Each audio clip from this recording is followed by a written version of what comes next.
guys ever get protested? You know? Was that? You guys ever get protested? Oh, yes. Yeah, what are they called? The anonymous guys. Yeah. The patriotic nigras. That's what they call themselves. Yeah, with their big afros and their suits and their picture of Nigra Jim out there. All white guys, mind you. Yeah, they're out there protesting. The problem was it was pouring down rain at about 50 degrees, and they were out there just soaked to the skin and miserable, and I felt bad for them, so I got my operations director, we went out 2 umbrellas and held the umbrellas over them so they wouldn't get wet. The only people who actually did get wet were the people from the convention that actually went out there to protest themselves. Yeah.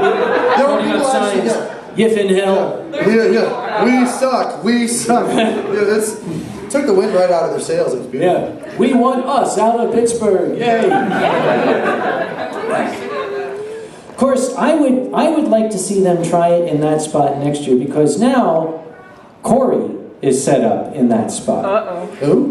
Oh, Corey. Corey from Corey's Steaks, the 6'8", 400-pound black man. Let's see them show him Negro Jim, okay? Hey, Corey, look at these guys. Corey, kill! Put on burner. Make steak. Oh, I need some of that. That'd be awesome. Corey makes an awesome cheesesteak, right away. Oh, wow. But yes. How much time? We are at the last 5 minutes where we either wrap up and take questions or just wrap up. Let's take questions. Let's take questions. For now, we can. I think there's nothing really that we've forgotten. I think we covered the major points. If we didn't, this is all over YouTube. You can look it up. Yes, Don't look up frog and chimp. Look up. Yes, gentlemen. I want to see it. No. Yes. Is there like any interviews you won't do with people you told me last time the Colbert Report. There are some interviews I will not do because I know I can't stand. Stephen Colbert is one of them. If Stephen Colbert were to want to interview me, I would say, look, I'll just film myself saying idiotic things and send it to you. We'll save ourselves the trip. Because here's how it would go. So, Mr. Griffin, what's it like having sex in a fursuit?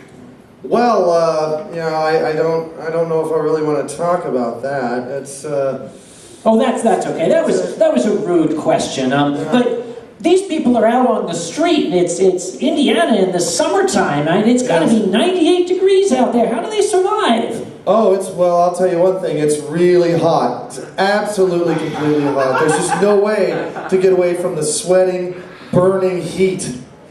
Now, you see what the interview is going to look like on TV. So, Mr. Griffin, what's it like to have sex in a fursuit? Well, I'll tell you, it's really hot. You just can't get away from the heat.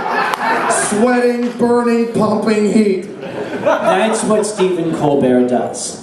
There are some interviewers I know, they are out there, and I know they're good, and I know what they want, and I'm not good enough to play the game. As for me, the last interview I turned down was from a website called Modern Fetishes. Oh, joy. Yeah. They're not going to be, you're not going to convince them of anything. They're not going to be there to ask me, how my comedy career is going, I don't think. So, no. I told them, no. You told them, no comment. No. He said, those people I'm perfectly straight up with. I say, look, I don't think you're the sort of human beings I want to talk to. Yep. If that's indeed what you are. Yeah. I don't know what planet you're from. There were other questions hiding in the back. Yes, the gentleman with the Negro Jim Fro. I keyed. I know what you're talking about when you say people who do it wrong, because I've done that. So what do you do? What is a perfect conversation? Not to have... There is no perfect conversation. You're Italian, aren't you? Actually, no. He's asking me these questions. Okay, anyway. Is there a perfect conversation? No. If there was, I would tape record it and just play it. No. He and I might disagree slightly with that, unless, of course, he agrees with that if there is such a thing as a perfect conversation with the media, it's not to have one. Yeah. It's not to have one at all. It is, if you're worried about, am I going to screw this up, find somebody who can talk. No, the language vomit is not for you! Take them to a staff member. There is going to be, somebody here who can talk to them. And for God's sake, if they ask you questions outside the con, just politely smile and say, I'm shy, I don't want to be filmed. I don't want to. Because why do you think they're standing outside? Because they're not allowed inside. They got thrown out. Because they came in and the staff went, blah! And they had to leave. Yeah. If you're worried, if they come up to you and say, do you have any comments about this? Just kind of, again, don't look scared, don't run away, don't say no comment, don't say I'm hiding something, just kind of say, not really. I'm not really interested in talking about Yeah, this. no, you can go inside and talk to the guy in the lab. That's about it. Yeah. Is there a perfect conversation? No. And untrue. As long as the person walks away with only those positive pictures in their head, and an axe. Yeah. And an axe in their head. And an axe. No. And you did not implant any of those awful images for them to go look up later. Except for the axe. Even if they do, first impressions are what stick. Even if they go and look up the other stuff, they're still gonna remember mostly the positive stuff. The response is gonna be, well, that's rather disgusting, but I met such a nice fellow. I probably just read it. Has anybody ever been like banned from a convention because of that? That No question. No comment. Has anybody been banned from a convention because of deliberately going out and dragging stuff to the media? Actually, yes. There are several conventions that have taken people aside and said, dude, that was fucking not cool. We don't want to see you here again. Especially when they go onto YouTube and say, dude, you should hear what I said to this reporter down there. I told him, like, we were totally fucking in our fursuits. That was so cool. Don't put it on YouTube for shit's sake. Floppy Bill, I think had a question to you. Where? Oh, hi. Did you? What's up? Have there been any good interviews? Oh. Okay. There's There- plenty of good interviews. Every now and then, I think maybe one out of every 20 or 30 interviews, somebody trips and stumbles and says the right things to the right people, and there happens to be a good interview. However, it's not worth the chance. Generally, they're not out to do a good interview. They're out to sell papers. Again, it depends on who you're talking to. If it's the local established stuffy city paper New York Times, you're safer than the New York Post. Yeah. No, again, know your audience. There are some good interviews out there. The husky. I can tell you guys, this is why it's good to foster good media relations. Anthrocon does that. A reporter from Channel 4, Kage, came to Anthrocon I like that. 3 years ago. Yep. KDKA, it just rolls off the tongue, doesn't it? And, okay, he said, I want to interview some people, but I want to have, like, fursuiters lined up in the background, they'll be the backdrop. The fursuiters are what people see, right? That's what they want to have on camera. So, I knew the guy was coming, so by sheer happenstance, I happened to have, like, 8 of the finest fursuiters wandering around the lobby doing nothing that morning at 9 a.m. Many of them were Germans. Yes!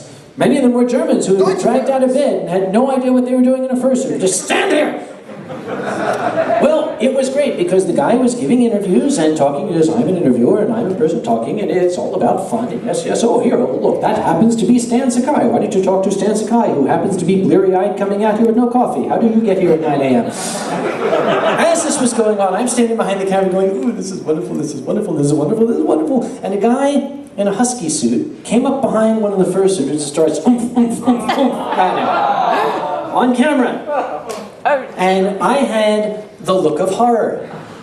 And I kind of like, I didn't want to go on camera, so I'm tiptoeing behind the line of fursuiters, going up to the guy, and I'm like, BAM! I didn't know what else to do. I just cold-cocked the fucker. Grabbed him by the shoulder, threw him at a security guy, and said, get him the hell out of here. I don't know how they interpreted that, because I've never seen him since. But when the news came out, I'm sitting there watching TV with a razor blade.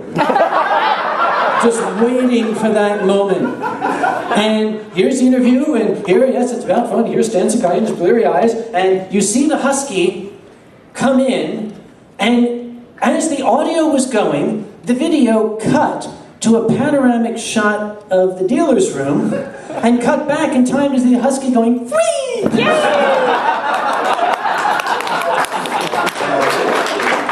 That worked.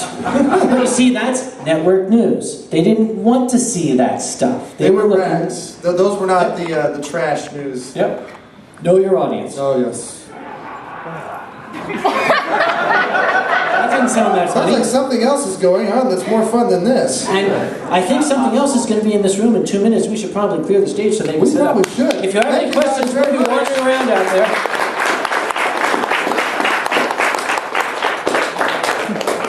I'm going to get this to the door side. Don't drink any